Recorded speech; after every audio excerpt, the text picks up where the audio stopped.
Hello students, welcome to our virtual classroom. Today we are going to learn Unit 1 1.4 All the Words are Stage. Let us begin with warming up. First activity, pair up. You have to pair up with your friend, your partner, and you have to find out the things that they have asked to find out given below. Talk to your friend about all the things related to 7. For example, 7 wonders of the world. Pair up with your partner and name those things given below all of the under. So here they have given 5 things that we have to find out. Your general knowledge is quite great, so you can write it on your own. Let us begin with the next activity. The second activity of warming up is life is often compared to many things. Write down 7 things that life can be compared to and justify the comparison. For example, life is a keyboard because if you press the right keys, you have typed a good destiny. In the same way, life is short, live to its fullest. Life is an ice cream, enjoy it before it melts. So, many more things you can add on your own. Let us begin with the third activity. Match the appropriate ages with the stages. 1. Birth to 2 years. Answer is D. Babyhood, infancy. Second, 3 years to 12 years. Answer is G. Childhood. 3. 13 years to 17 years. Answer is A. Teenage or adolescence. 4. 18 years to about 44 years. Answer is F. Adulthood. 5. About 45 years to 60 years. Answer is C. Middle age. 6. 65 years up to 75 to 80 years. Answer is E. Senior citizen, elderly person. 7. Above 80 years. Answer is B. Old age or second childhood. Before I begin the poem, let us read out some information about William Shakespeare that they have given in the text itself. William Shakespeare, born in the year 1564, died in the year 1616, was an English poet, playwright and actor, widely regarded as the greatest writer in the English language and the world's prominent dramatist. He is often called as England's national poet and the Bard of Avon. This poem is taken from his play As You Like It. Here he compares the world to a stage where the drama of a human life is enacted. The words, all the words a stage, are from his play As You Like It. With these words begins the monologue, a loud speech to oneself by the character in Act 2 of the play. All the words a stage and all the men and women are merely players. Here, William Shakespeare wants to tell us that the whole world is a stage and all the men and women means the people who are living on this earth are merely players. They come on the stage, they play their role and they just disappear, they go away. They have their exit and their entrances. What is the exact meaning of exit and entrance here? Exit is going away and entrance is coming on the stage. Now here exit is considered to death and entrance is considered as the birth of a person. And one man in his time plays many parts. So we live the life right from our birth till our death. And during that period of time, we change our roles every time. That is, from a child, we go to a school-going child. Then we grow up and become a teenager. Then we become an adult. Then we become a senior citizen. Then we become a very elderly person. And then when our role is over, we just leave the stage, that is, we die. His acts being 7 ages. So, this age, right from the birth till death, is considered in or is divided in 7 ages. Now, what are they? At first, the infant. So, when you take your birth, how are you? A very small little baby, very cute, mewing and pucking in the nurse's arms. This is what you're doing always. You're just mewing and pucking. The exact meanings of mewing and pucking, they have given here. Pucking is throwing up or vomiting. So whenever you have a little bit of milk, then you just puck it out. Means you vomit it. then the whining schoolboy with his satchel and shining morning face, creeping like a snail, unwilling to school. You grew up a little bit, maybe your age is of 6 or 7 years. Then your parents decide that now you should go to school. Then begins your second stage of life. So what is the first stage of life? The first stage of life is that you are an infant. And the second stage of life is that you are a whining schoolboy carrying a satchel. Your face is like a shining morning face like a sun. You creep in the school like a snail, but you are most of the times unwilling to go to school. And then the lover, sighing like furnace with a woeful ballad, made to his mistress eyebrow. Then comes the third stage of life. It begins before us as a lover who sings woeful ballads for his beloved one. So which was the first stage? The first stage was of an infant. So what is entrance here? Entrance is taking birth. Then comes the first stage. The first stage is of an infant. Then the second stage. In the second stage you are a schoolboy who is very energetic. The third stage is the stage of a teenager, of a lover. Then comes the fourth stage. Now what is the fourth stage? Then a soldier full of strange oaths and bearded like a pard, jealous in horror, sudden and quick in quarrel. Even this life shifts very quickly, filled with merrymaking and joyous songs, passes so quickly as well into a soldier. The fourth stage arrives swiftly. Here, the man seeks fame through his temporary, short-lived reputation. Here you can also say that the soldier is full of energy. He is ready to take strange oaths. He has a nice beard and he is like a tiger or a fierce lion, you can say. Then he is full of jealousy. Why? Because he has a lot of energy. And every now and then, at every situation, he is ready to take a fight with anyone. Seeking the bubble reputation. So now, here he is to take any kind of risk. He endangers his life for anything, but it is nothing more than a bubble. Even in the cannon's mouth, and then the justice, in a fair round belly, with a good capion lined, with eyes severe and beard of a formal cut, full of wise saws and modern instances, and so he plays his part. Now the life shifts from the fourth stage to the fifth stage. Now what is this fifth stage? This fifth stage is of a middle-aged man. He has a round belly and he gives the modern instances. Now he is a bit experienced person. So every now and then he is advising people also. The sixth age shifts into the lean and the slippered pantaloons, with spectacles on the nose and pouch on the sides, his youthful hose well saved, a word too wide. In the sixth stage, the man becomes very weak. His shanks has sunk. His big manly voice is turning again towards a childish treble. His voice is not clear due to the loss of teeth.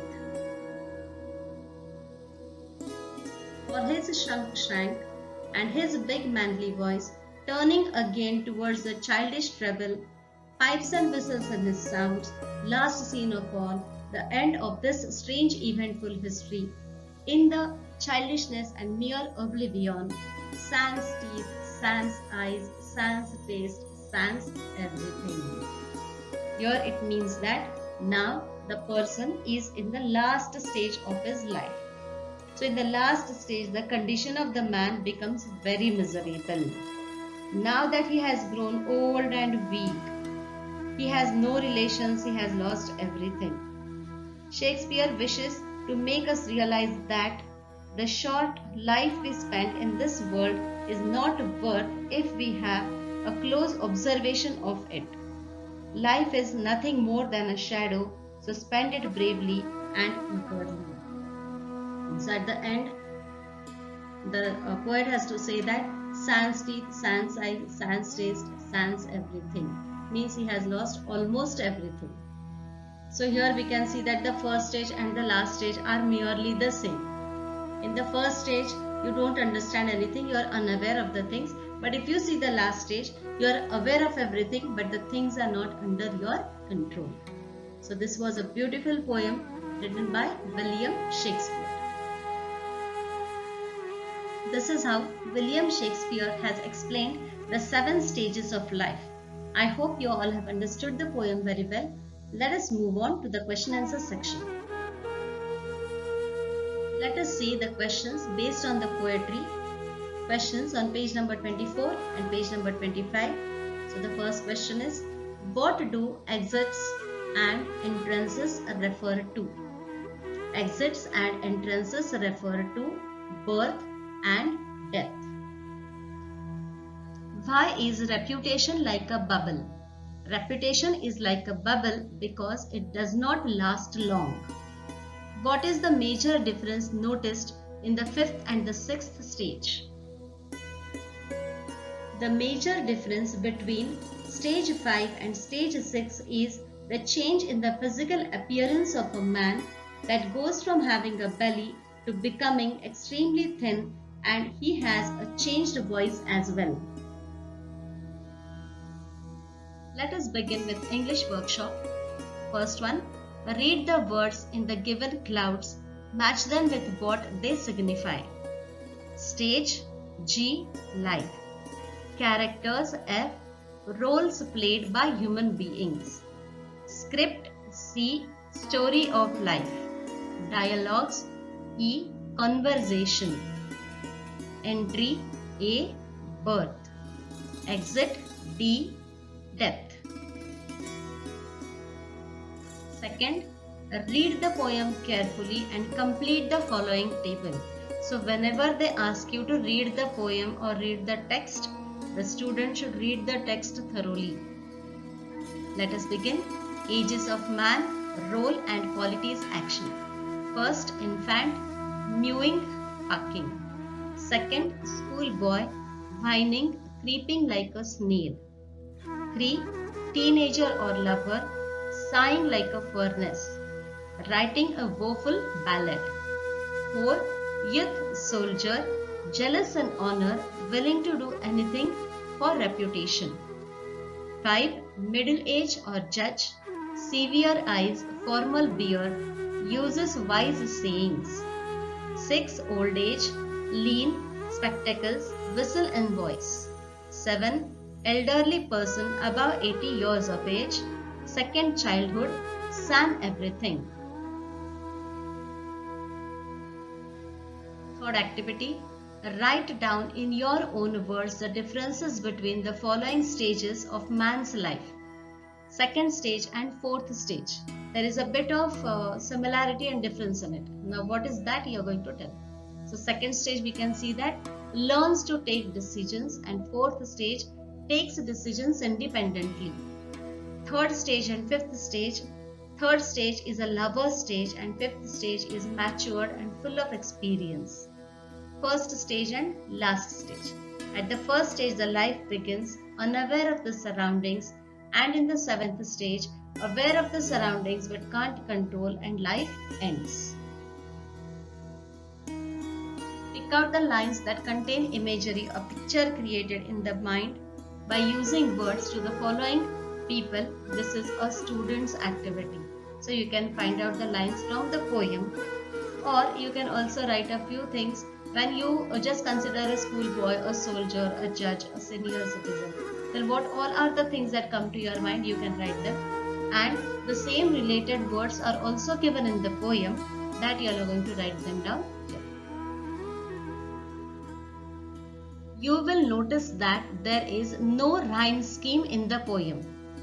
It appears similar to the poem 1.1 where the mind is without fear by Tagore. However, Tagore's poem has no steady rhythm meter either, so it is called as a free verse. Shakespeare uses the lines with steady rhythm of 5 beats in each. It is termed as a blank verse. Now, the rhyme scheme but uniformity in rhythm. Copy the lines from "and all the men and women are merely players" to "sudden and quick in quarrel." Put a stress mark on each of the syllables stressed in the lines, as for example, "and all." So here, which are the words or which are the alphabets on which you give stress, that you have to point it out. Sixth activity, think and write on your own. So these are purely personal response questions. So such kind of a question is usually asked at the end of the questions. So if you have 5 questions and all, so the fifth question will be personal response. So in a poetry, if you have 3 questions, the third question will be personal response. And thus such kind of a question is always asked for 2 marks. So let us begin with the first question. Write the theme, central idea of this poem. So what do you understand overall from this poem? Now here Shakespeare says that we live a life in different stages. So when we take birth, that is our entrance. When we die, that is our exit. So during these 7 stages of life, what are the different things that we do? How do we look? How do we react? So these are all the things that the poet has mentioned in the poem, and therefore that is the central idea of this poem. So you can write the central idea in some other way too. B. Which 2 stages of man described by Shakespeare sound humorous, say why?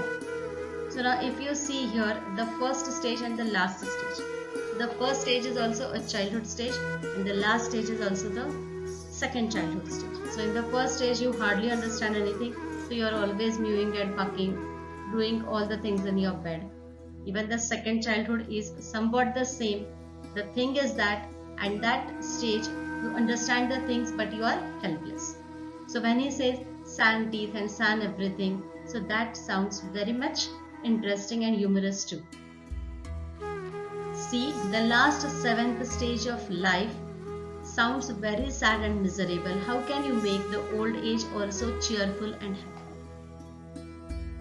So this is very important, children, that we should make the old age life or this last stage of the life, who are going through this stage of the life, for these people you should make them feel happy, make them feel cheerful.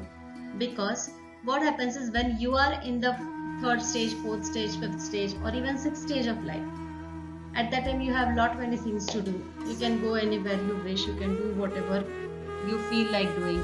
But what happens in the last stage of the life? So you become helpless, you become dependent, and that dependency is in your mind, always taking in your mind that you are dependent on them, and then you feel very sad and you feel miserable. But now here is the duty of the people from the house to see that these old people do not feel lonely. They always feel happy because they have already led their life. They have gone through all the ups and downs of life. They have done a lot many things for you children, for you elders also. So we should always see that we should try to make their life cheerful and happy. Now how can you make it? Think of different points, write down those points, and then compile all those points into a short answer. Now this answer you can write in about 6 to 7 lines. I have already guided you all upon how to write it, how you can make their life happy and cheerful and easy to live. 7a. The poem is entirely metaphorical. So here he has used a figure of speech, metaphor everywhere. Pick out the comparisons from the poem. So what is metaphor? Metaphor is a figure of speech. So there are 2 figures of speech, simile and metaphor. In simile, the words like, as, so and like are used, but in metaphor, these words are excluded. Simile is also a comparison, metaphor is also a comparison. Simile is called as direct comparison, whereas metaphor is indirect comparison. It is also called as implied simile. So here, what are the comparisons from the poem? A. World is compared to a stage. So who are the actors? Who are the characters? Who are the people who are playing the roles? So they are men and women. C. Birth and death. So what is birth? Birth is the entrance and death is the exit. So who is a schoolboy? The schoolboy here is compared to a snail. The lover's sigh is considered as a furnace. Spotted leopard is considered as a soldier. The last age or the old age is considered as a second childhood, or you can say that compared to as a second childhood. Pick out from the poem 2 examples of each. Now here I have not written down the examples, but I will be telling you all. If you have a textbook in your hands, children, please mark it down directly into the textbook, into the poem. First one is simile. Now as I have already explained it to you all, simile is comparison, and here the words such as like, as and so are used. So now we are going to find out 2 examples of simile from the poem. The first one is sighing like a furnace with a woeful ballad. Now here you can see that the word like is used. Second example is full of strange oaths and bearded like a pard. Again here he has used the word like. The next figure of speech that they have asked is onomatopoeia, or you can pronounce it as onomatopoeia too, but onomatopoeia is much correct. Now what is the meaning of onomatopoeia? So how can you understand this particular figure of speech? Onomatopoeia is sound. So when the poet has used some sounds or some words that convey sounds, then the figure of speech is onomatopoeia. Here the examples of onomatopoeia are mewling and pucking in the nurse's arms. Now here mewling is a sound. Then the whining schoolboy with his satchel. Whining here is again a sound made by a child. Next one is alliteration. So this is a very commonly used figure of speech. You can find it nearly in every poem. Every poet usually uses this. So what is alliteration is the beginning sound of a particular word is repeated again and again, maybe twice or thrice in the poem. So the examples of alliteration from the poem are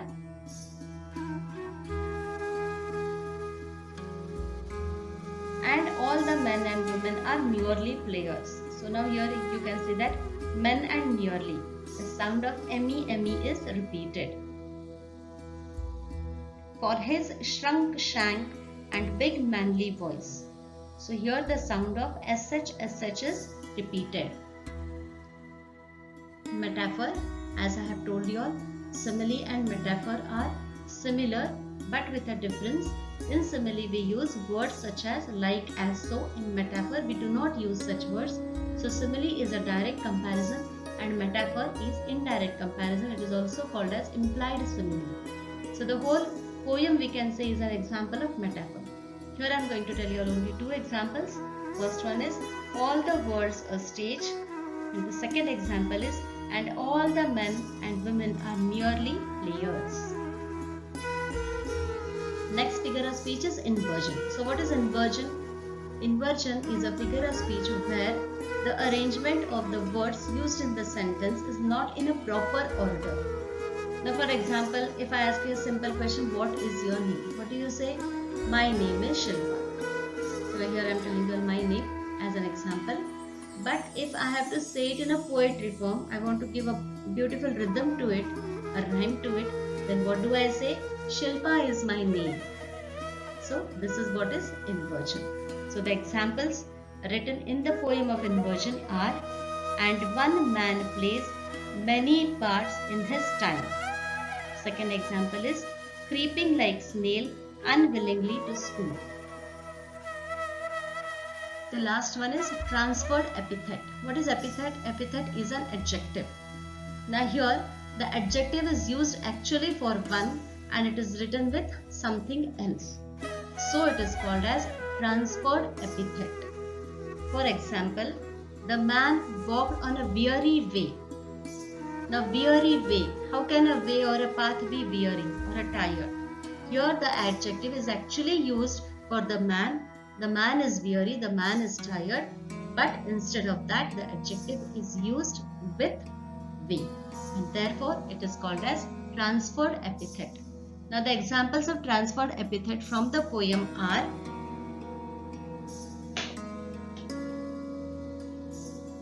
made to his mistress's eyebrow. So here the adjective used is for his lover, not for the eyebrow. Into the lean and the slippered pantaloons.